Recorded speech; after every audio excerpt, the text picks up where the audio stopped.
Y'all are tired of school and working for someone else does not excite you. You and your boys have had a lot of business ideas, but you're not sure what's going to pop off or if you should take the risk and make the jump.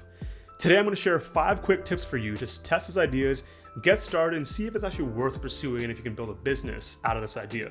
So without further ado, let's roll the intro. By the end of the week, you might have a validated business model you can dive into. It's never been easier to start a business. Step number 1, identify opportunities in your daily life. You and your friends face a handful of problems every single day without fail. I call these toe step moments. It's like that piece of furniture in your house that you see every single day, and without fail, you stub your toe on it every single day. It happens all the time, but you do nothing about it. You're aware of it, it's there, it's a problem, but you do nothing to fix it. This is where you want to start. The best entrepreneurs solve the problems that they face every single day personally. That's because they're the best poised and equipped to solve that problem.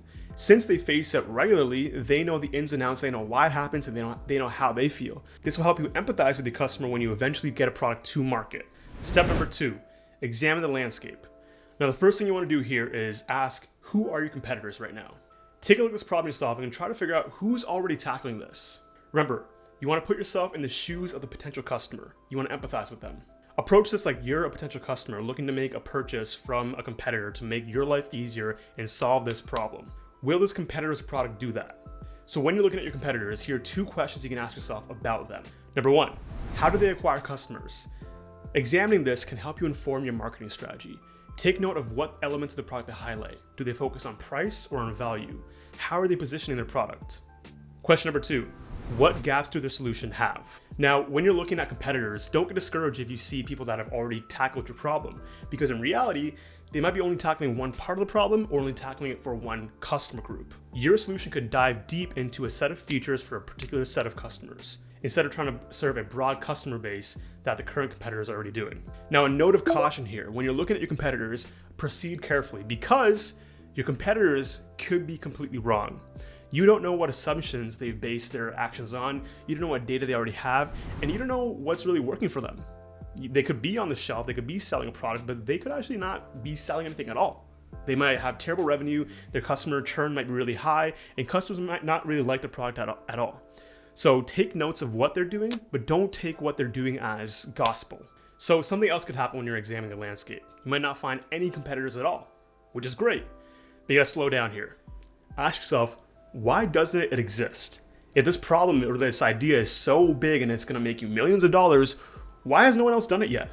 Now, it's a good place for you to slow down and ask yourself some self-awareness questions, such as, have people tried this before?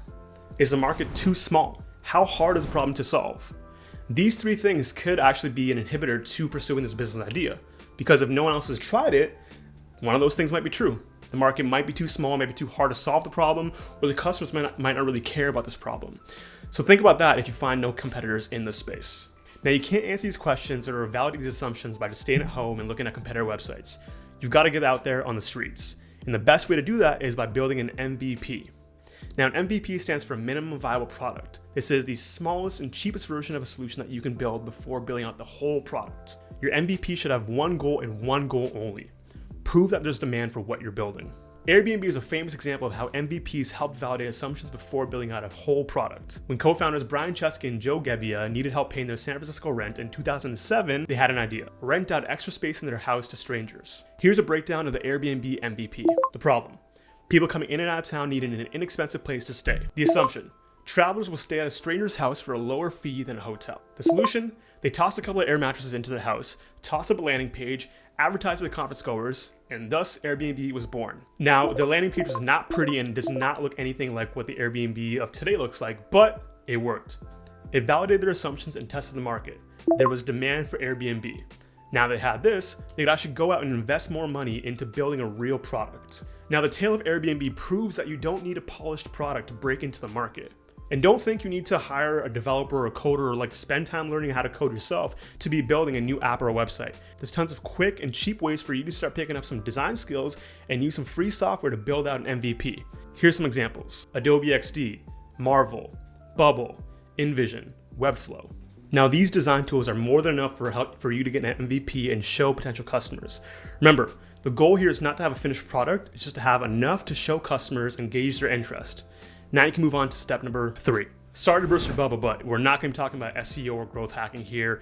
You're not there yet. It's not what you need right now. What you need right now is one person to pay for your product or your eventual product. You need to prove to yourself and your team that this road is worth traveling down before you invest more time, energy, and money into building out a full-fledged app or website. So here are the questions you got to answer to figure all that out. Number 1, who's the person that will pay for your product? Who's your actual customer?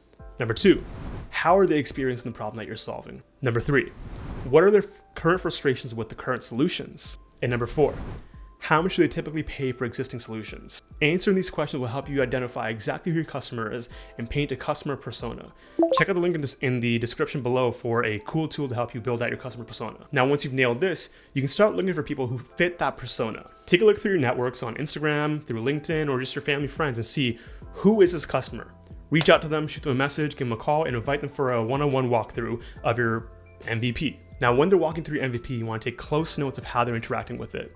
Where do they stumble? What assumptions do they have when they click on a certain button or a certain toggle? Does it do what they think it's going to do? What are they thinking when they're stumbling and trying to figure out the next step on your app?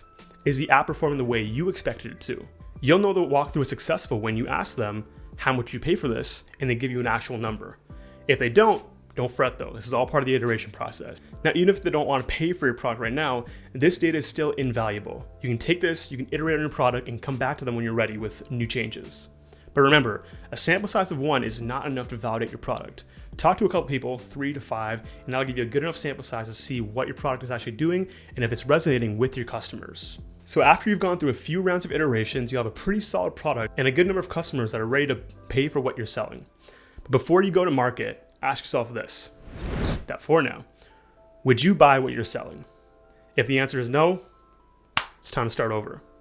If you can't open your wallet and confidently pay for something that you're building, what makes you think that someone else is going to do this? Remember what we said in step 1. You've got to be your customer. Put yourself in their shoes and remember your toe stub moment. When you stub your toe on that piece of furniture, how do you feel? What do you want to do? Your customer is experiencing the exact same thing. And if you can't open your wallet and pay for what you're building, they're not going to want to do that for you. And now once you've done all that, step number 5, plain and simple, just start. Building a business is an uphill battle. Even when you think you're winning and facing success and you got a little bit of win in your sales, you're gonna hit roadblocks after roadblocks after roadblocks. There's gonna be competitors that pop up and steal your ideas. There's gonna be customers that churn and leave, and it's on you to just keep rolling with the punches. Business is like this. And if you can't ride the waves, then you're not built for this. Not everyone's got the stomach for this, but the only way to find out if you're built for business is to start. And that's a wrap. Thanks again for tuning into another video this week, and I really hope this helps you get started because I've been there where I've had a ton of ideas and I was always juggling them in my head, thinking of like imaginary scenarios and hypothesizing of what would happen if I did this or that and how customers would react, but none of that really matters until you go out there and you start testing it on the streets. So I hope this gives you a good step to get started on, and if you have questions, hit me up on Instagram, astawa.ca.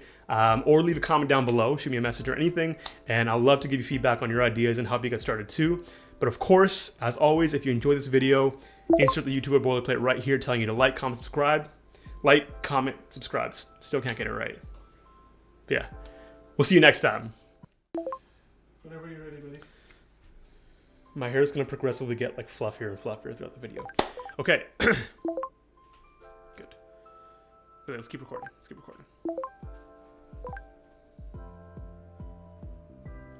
Okay, ready? Take 3.